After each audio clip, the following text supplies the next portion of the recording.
오늘 38번 백대 명령 38번 섬기는 자가 되라. 마태복음 20장 25절에서 28절까지만 읽습니다.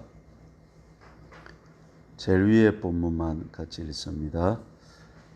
예수께서 제자들을 불러다가 이르시되 이방인의 집권자들이 그들을 임의로 주관하고 그 고관들이 그들에게 권세를 부리는 줄을 너희가 알거니와 너희 중에는 그렇지 않아야 하나니 너희 중에 누구든지 크고자 하는 자는 너희를 섬기는 자가 되고 너희 중에 누구든지 어뜸이 되고자 하는 자는 너희의 종이 되어야 하리라.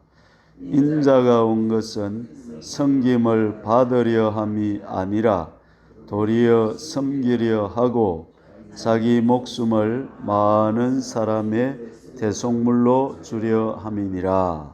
아멘. 왼쪽 유용성. 일상의 필요를 간소화하여 하나님께서 우리에게로 인도하시는 사람들을 언제든지 섬길 능력을 미리 갖추는 것. 1번 읽습니다. 이방의 통치자들이 군림하고 권세를 부리는 줄 너희가 알거니와 마귀 가족의 정신, 자기의 유익을 위해 타인을 이용함. 우리가 이제 구원을 이루어가는데 우리의 삶의 하루하루가 구원을 이루어가는 삶입니다. 그렇죠? 하나님을 닮은 자가 되어서 하나님과 하나 되어 사는 것을 훈련하는 것입니다. 교회 생활은 어떻게 예수님을 닮을까? 또 어떻게 예수님과 하나 되어 살까? 이것을 훈련하는 곳이 교회입니다. 그래서 그 대표 모델이 바로 예수님이다. 보조 모델이 바울이고 여러 모델이 있는데 그 구원을 이루어 가기 위해서 한 고비를 넘는다 해야 될까요? 이제 7분응선, 8분응선을 넘었다고 해야 될까요? 고비를 넘는 것이 바로 이 섬기는 자가 되는 것입니다. 섬기는 자가 되지 못하고 섬김을 받으려고 살면 구원이 이루어질 수도 없고 예수님을 닮을 수도 없다 하는 것입니다. 제가 한 7, 8년 전일까요? 한 4, 5년 전일까요? 저희 집에서 이 말씀을 묵상했는데 그때 제가 이 분기점이 이루어졌다 해야 될까? 제 안을 들여다보니까 섬김 받으려고 살고 있더라고요. 야, 내가 예수님 제자가 못 되고 있구나 이리 생각하고 그때부터 제가 섬기는 자로 한번 살아보자 이렇게 결심하고 결단한 적이 있었습니다. 그리고 나서부터 삶에 이렇게 조금씩 달라진다 하는 것을 경험했는데요. 이방의 통치자들은 예수님 뭐라고 말했습니까? 군림하고 권세를 부린다. 사람들을 섬기는 게 아니라 그 사람들은 섬김을 받기 위해서 자기 권력을 사용해서 사람들을 조종하고 이용하고 부려먹고 군림하는 거죠. 마귀 가족의 정신. 마귀 정신이 뭡니까? 자기 유익을 위해서 타인을 이용하고 또 이용하는 정도가 아니라 뭡니까? 멸망해 도적질하고 죽이고 멸망시키고. 그러니까 마귀와 하나님의 차이는 뭐냐면 마귀는 다른 사람을 이용해 먹고 도적질하고 죽이고 지옥 보내는 거고 하나님은 어떻게? 사랑하고 섬기고 돌보고 세워주고. 근데 우리가 세상에 살다 보면 자꾸 마귀를 닮아가는 거죠. 안 그렇습니까? 마귀를 자꾸 닮아가는 거예요. 그래서 우리는 이 말씀을 들으면서 계속 깨우쳐서 구원을 이루어가는 섬기는 삶을 살아야 된다. 그럼 어디까지 가야 되면 섬기는 게 기쁘고 즐거워야 되는. 예, 섬기는 게 부담되고 짜증나고 힘들고 억지로서 그걸 외식이라 그래요. 예, 그러지 말고 섬기는 것 자체가 즐겁고 행복하고 좋고 살맛나고 더 섬기고 싶고 그렇게 돼야 된다. 아멘. 진짜와 가짜의 차이가 어디서 나느냐? 신앙에 예수님과 바리새인들의 차이인데, 예수님은 자기 목숨까지 섬기려고 하고 바리새인들은 어떻게? 남을 부려먹으려고 하고. 마귀와 예수님의 차이가 여기에서 드러난다. 마태복음 7장 22절에 보면 선지자 노릇했고, 지금 말하면 목사 노릇했고, 병자도 고쳤고 귀신도 쫓아냈는데 주님이 내가 너희를 도무지 모른다 했단 말이죠. 그 이유가 무엇입니까? 그것은 그들은 섬김을 받으려고 했다는, 섬기려고 하지를 않았다는 것입니다. 자, 2번 읽어봅시다. 2번. 너희는 그렇지 않아야 하고 섬기는 자가 되어야 한다. 예수님 가족의 정신, 오직 사랑으로 서로 섬긴다. 26절 27절 왼쪽에 한번 더 읽어봅시다.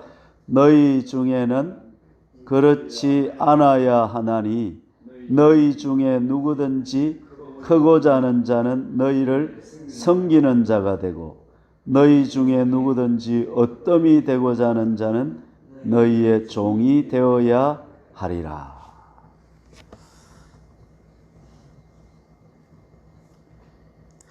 배경이 목사님이 옛날에 집사 때 별명이 뭐였냐면 문디 집사였어요.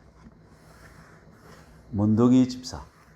왜 그러냐면 문둥이들 치고 백 집사님을 모르는 분이 없는 거라. 왜? 문둥이들만 오면 백 집사님 집에 가는 거야. 그러면 대접을 해주고 섬겨주고 그렇게 했다. 그 별명이 문디 집사가 돼. 저 동네 한쪽에 문둥이가 있는데 너무 심해서 도저히 아무도 안 찾아가는 거야. 그 사람을 배경이 집사가 찾아가가지고 끌어안아주고 뽀뽀해주고 섬겨주고 같이 있어주고 그러면서 백 집사님이 그때 백 목사님 하는 말이 뭐냐면 예수님을 사랑하고 싶은데 육체로 나타난 예수님을 만나고 싶고 섬겨드리고 싶고 사랑하고 싶은데 예수님이 안 보인다 이거야. 그러면 예수님은 어디에 있는가 하니까 가장 낮은 자, 가장 고통당하는 자가 예수님이다. 그래 찾아보니까 문둥병에 걸린 사람이, 나병에 걸린 사람이 최고로 고통당하는 그 시대 사람들이더라. 그 중에서도 그 한쪽에 있는 사람은 살이 썩어가고 하니까 아무도 섬겨주지 않는데 그 가서 뽀뽀하고 같이 끌어안고 섬겨주고 사랑해주니까 이제 마음이 좀 차더라는, 야, 예수님을 내가 좀 만났다 이런 마음이 들더라는 거죠. 아멘. 그 다미엘이라고 하는 신부님도 어떻습니까? 나환자를 찾아가서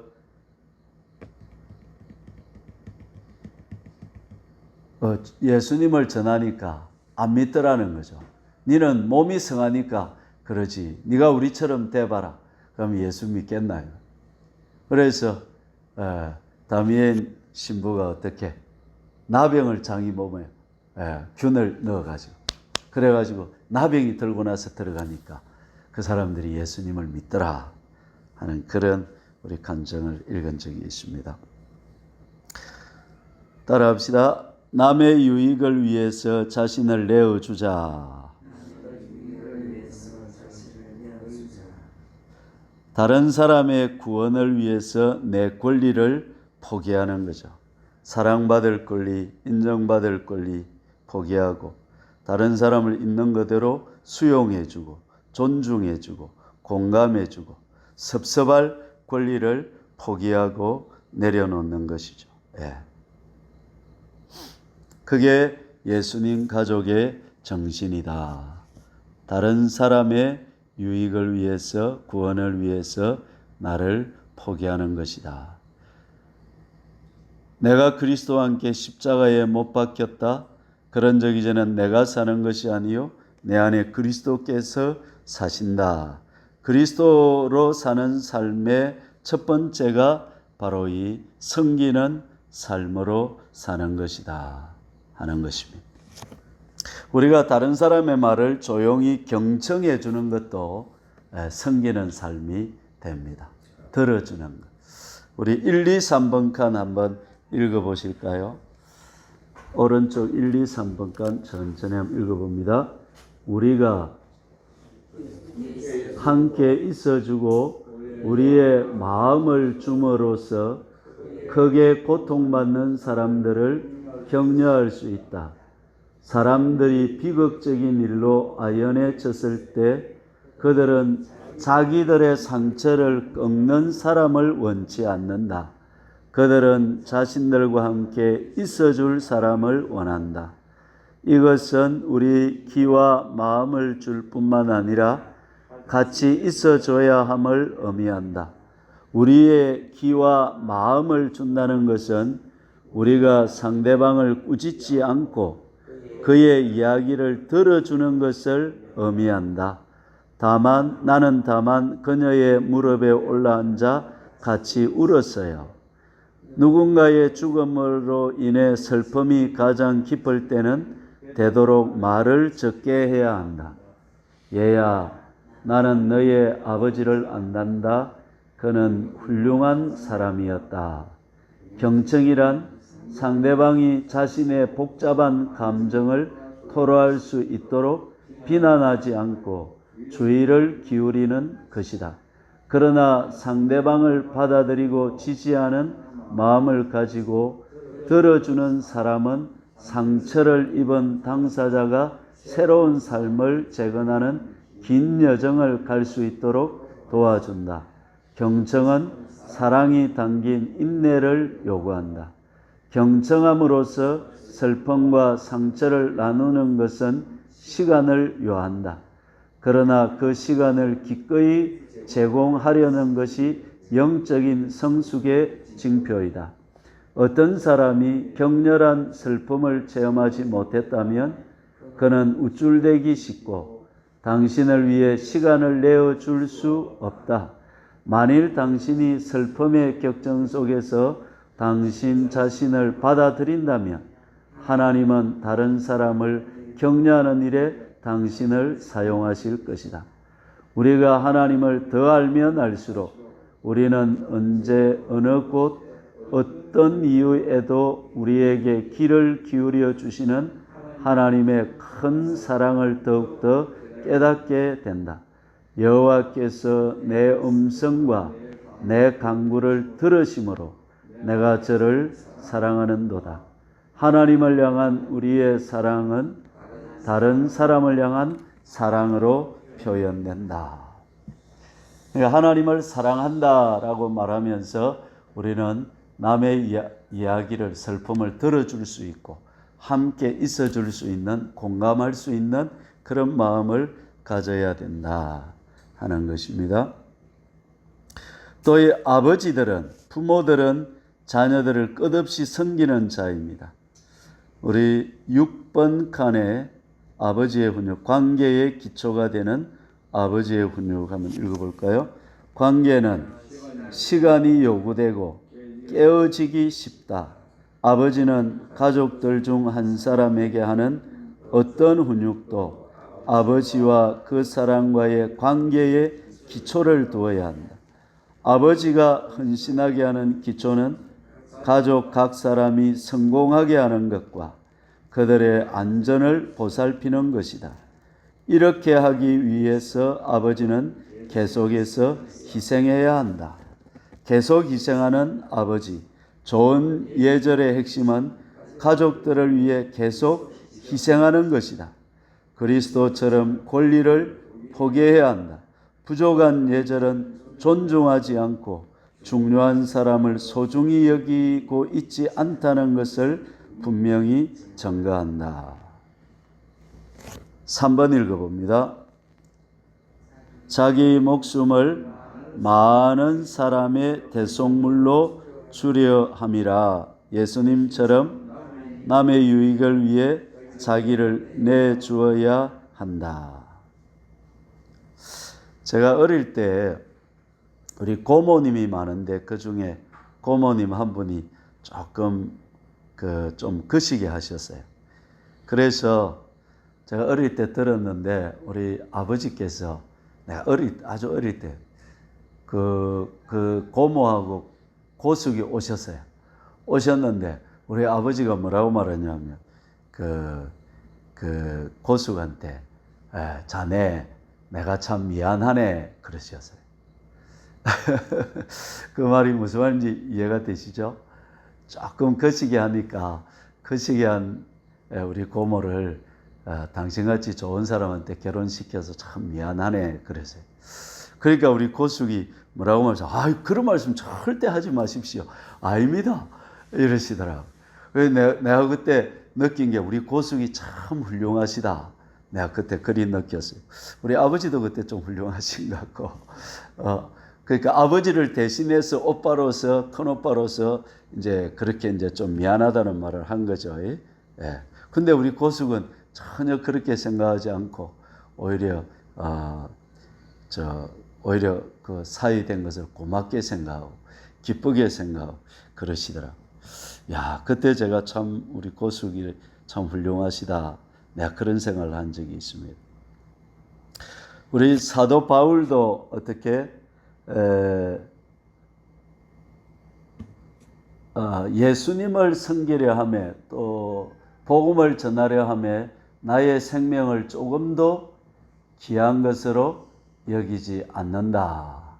그러면서 자기 목숨까지 어떻게 예수님을 위해서 영혼들을 위해서 내어놓았다. 한 알의 밀알이 땅에 떨어져 썩지 않으면 그대로 있고 썩으면 많은 열매를 맺는다. 좀 열매가 쉽게 맺혀지면 안 될까요? 이 썩어야 꼭 열매가 맺혀질까요? 예. 우리는 농사를 지으니까 다 알잖아요. 딱 뿌려놓으면 이게 썩어야 그 다음에 거기서 열매가 맺힌다. 하나님은 자연 속에 영적인 원리도 다 새겨주셨는데 집안이 살기 위해서는 아버지가 죽어야 되고 엄마가 죽어야 집안이 살고 교회가 살기 위해서는 예수님께서 죽어주셔서 이 땅에 이렇게 많은 교회를 세워주셨습니다. 교회가 살기 위해서는 우리가 죽어야 교회가 산다 하는 것이. 나라가 살기 위해서는 또 국민들이 죽어야 애국자들이 희생해야 나라가 사는 것이. 그래서 하늘의 밀알이 땅에 떨어져 썩지 아니하면 하늘 그대로 있고 썩어야 많은 열매를 맺는다. 계시록 5장 9절에 보면 예수님께서 일찍 죽임을 당하사 사람들을 자기 피로 사서 하나님께 드리셨다. 그러니까 예수님은 우리를 살리기 위해서 어떻게 자기 몸을 십자가에서 죽여가지고 피로 사가지고 우리들을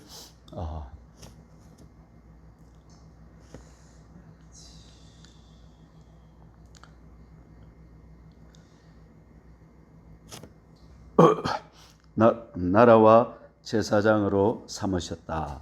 그렇게 말씀합니다. 우리 8번, 9번 칸을 한번 읽어봅시다. 8번.